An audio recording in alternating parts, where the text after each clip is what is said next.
ರಾಮ ಮಂದಿರ ಉದ್ಘಾಟನೆ ಬಳಿಕ ಎಚ್.ಡಿ. ಕುಮಾರಸ್ವಾಮಿಗೆ ಸಚಿವ ಸ್ಥಾನ.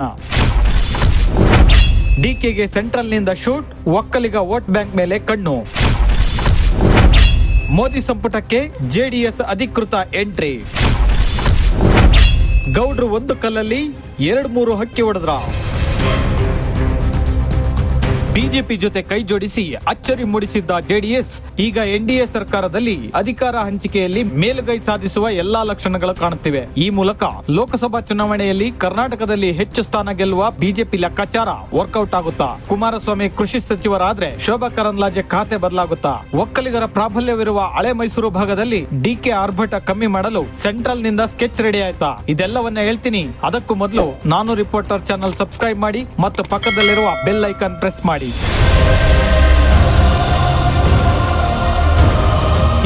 ಗೌಡ್ರು ದಾಳ ಉರುಳಿಸಿದ್ರೆ ವಿರೋಧಿಗಳಿರ್ಲಿ, ಸ್ನೇಹಿತರು ಕೂಡ ಒಂದು ಕ್ಷಣ ಬೆಚ್ಚಿ ಬೀಳಬೇಕು. ಹಾಗಿರುತ್ತೆ ಗೌಡ್ರು ದಾಳ. ಗೌಡ್ರು ಬಿಟ್ಟ ಬಾಣ ಇಟ್ಟ ಗುರಿ ಮಿಸ್ ಆಗೋ ಚಾನ್ಸೇ ಇಲ್ಲ. ಗೌಡ್ರು ಒಂದು ಕಲ್ಲಲ್ಲಿ 2-3 ಹಕ್ಕಿ ಹೊಡೆಯೋದ್ರಲ್ಲಿ ಎತ್ತಿದ ಕೈ. ಈಗ್ಲೂ ಅಷ್ಟೇ, ಗೌಡ್ರು ಪಕ್ಷ ಉಳಿಸಿಕೊಳ್ಳುವುದಷ್ಟೇ ಅಲ್ಲ, ಕೇಂದ್ರದಲ್ಲಿ ಅಧಿಕಾರದ ಜೊತೆಗೆ ಡಿಕೆ ಶಿವಕುಮಾರ್ ಒಕ್ಕಲಿಗ ಅಧಿಪತ್ಯಕ್ಕೆ ಬ್ರೇಕ್ ಹಾಕುವ ಮೂಲಕ ಒಂದೇ ಕಲ್ಲಲ್ಲಿ 3 ಹಕ್ಕಿ ಹೊಡೆದಿದ್ದಾರೆ. ಎನ್ಡಿಎ ಮೈತ್ರಿಕೂಟದ ಭಾಗವಾಗಿರಲು ಜೆಡಿಎಸ್ ನಿರ್ಣಯ ಕೈಗೊಂಡ ಮೇಲೆ ಎಚ್.ಡಿ. ದೇವೇಗೌಡರು ಕುಟುಂಬ ಸಮೇತರಾಗಿ ಪ್ರಧಾನಿ ಮೋದಿ ಅವರನ್ನ ಇತ್ತೀಚೆಗೆ ಭೇಟಿಯಾಗಿದ್ರು. ಇದು ಹೊಸ ರಾಜಕೀಯ ಮನ್ವಂತರಕ್ಕೆ ನಾಂದಿ ಹಾಡಿತ್ತು. ಜಾತ್ಯತೀತ ನಿಲುವಿಗೆ ಎಳ್ಳು ನೀರು ಬಿಟ್ಟು ದೇವೇಗೌಡರು ಕೋಮುವಾದಿ ಪಕ್ಷದೊಂದಿಗೆ ಕೈ ಜೋಡಿಸುವ ಮೂಲಕ ತಮ್ಮ ತತ್ವ ಸಿದ್ಧಾಂತಕ್ಕೆ ಎಳ್ಳು ನೀರು ಬಿಟ್ರು ಅನ್ನೋ ಟೀಕೆಗೂ ಒಳಗಾಗಿದ್ರು. ದೇವೇಗೌಡರ ಶಾಪವನ್ನ ನಾನು ಆಶೀರ್ವಾದ ಎಂದು ತಿಳಿದುಕೊಳ್ತೀನಿ ಅಂತ ಹೇಳುವ ಮೂಲಕ ಸಿದ್ದರಾಮಯ್ಯ ಕೂಡ ದೇವೇಗೌಡರನ್ನ ಕಟುವಾಗಿಯೇ ಟೀಕಿಸಿದ್ರು. ಅದೇನೇ ಇರ್ಲಿ, ಜೆಡಿಎಸ್ ಪಕ್ಷ ತನ್ನ ಅಸ್ತಿತ್ವ ಉಳಿಸಿಕೊಳ್ಳುವುದರ ಜೊತೆಗೆ ವಿರೋಧಿ ಮಿತ್ರರನ್ನು ಸಮಾನ ಅಂತರದಿಂದ ನೋಡಿಕೊಂಡೇ ಹೆಜ್ಜೆ ಮುಂದಿಡುತ್ತಿದೆ ಅನ್ನೋದು ಇತಿಹಾಸ.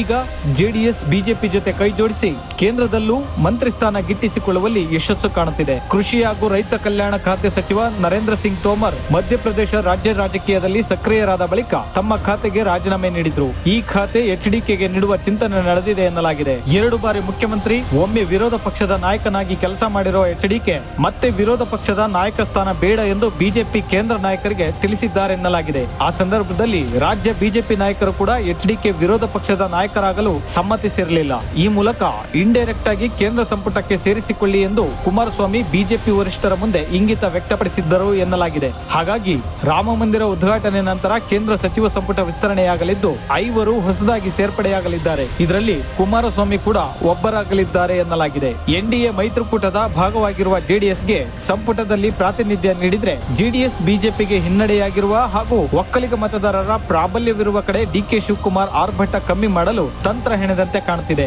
ಒಕ್ಕಲಿಗರ ಪ್ರಾಬಲ್ಯವಿರುವ ಹಾಸನ, ಮಂಡ್ಯ, ಬೆಂಗಳೂರು ಗ್ರಾಮಾಂತರ ಬಿಟ್ರೆ ಉಳಿದೆಲ್ಲ ಲೋಕಸಭಾ ಕ್ಷೇತ್ರಗಳು ಬಿಜೆಪಿ ತೆಕ್ಕೆಯಲ್ಲೇ ಇವೆ. ಮೈಸೂರು, ಹಾಸನ, ಮಂಡ್ಯ, ತುಮಕೂರು, ಬೆಂಗಳೂರು ಗ್ರಾಮಾಂತರ, ಚಿಕ್ಕಬಳ್ಳಾಪುರ, ಕೋಲಾರ, ಬೆಂಗಳೂರು ಉತ್ತರಗಳಲ್ಲಿ ಗೆಲ್ಲಬೇಕಾದ್ರೆ ಜೆಡಿಎಸ್ ನೆರವು ಅತ್ಯಗತ್ಯ ಎನ್ನುವುದನ್ನ ಬಿಜೆಪಿ ಮನಗಂಡಿದೆ. ಹಾಗಾಗಿ ಕೃಷಿ ಖಾತೆ ಬಗ್ಗೆ ಒಲವು ಹೊಂದಿರುವ ಕುಮಾರಸ್ವಾಮಿ ಅವರನ್ನ ಸಂಪುಟಕ್ಕೆ ಸೇರಿಸಿಕೊಂಡರೆ ಒಕ್ಕಲಿಗ ಮತ ಬ್ಯಾಂಕ್ ಬಿಜೆಪಿ ಕಡೆ ವಾಲುತ್ತದೆ ಎನ್ನುವ ಲೆಕ್ಕಾಚಾರ ಅಡಗಿದೆ ಎನ್ನಲಾಗಿದೆ. ಆದರೆ ರಾಜ್ಯದವರೇ ಆದ ಶೋಭಾ ಕರಂದ್ಲಾಜೆ ಅವರು ಕೃಷಿ ಖಾತೆಯ ರಾಜ್ಯ ಸಚಿವರಾಗಿರುವುದರಿಂದ ಅವರು ಆ ಖಾತೆಯಲ್ಲಿ ಮುಂದುವರಿಯುವುದು ಅನುಮಾನ ಎನ್ನಲಾಗುತ್ತಿದೆ. ಇದೇನೇ ಇರಲಿ, ರಾಜ್ಯದಲ್ಲಿ ಬಿಜೆಪಿ ಜೆಡಿಎಸ್ ದೋಸ್ತಿ ಕಾಂಗ್ರೆಸ್ ಕಟ್ಟಿ ಹಾಕುವಲ್ಲಿ ನಡೆಸುತ್ತಿರುವ ಈ ತಂತ್ರ ವರ್ಕೌಟ್ ಆಗುತ್ತಾ? ಸಿದ್ದು ಡಿಕೆಶಿ ಜೋಡಿ ಪ್ರತಿ ತಂತ್ರ ಹೇಗಿರುತ್ತದೆ? ಕಮೆಂಟ್ ಮಾಡಿ, ಈ ವಿಡಿಯೋ ಲೈಕ್ ಮಾಡಿ, ಹಾಗೆ ಶೇರ್ ಮಾಡಿ. ಇಂತಹ ಮತ್ತಷ್ಟು ರೋಚಕ ರಾಜಕೀಯ ಸುದ್ದಿಗಳನ್ನು ನೋಡಬೇಕು ಅಂದ್ರೆ ನಾನು ರಿಪೋರ್ಟರ್ ಚಾನಲ್ ಸಬ್ಸ್ಕ್ರೈಬ್ ಮಾಡಿ. Thank you.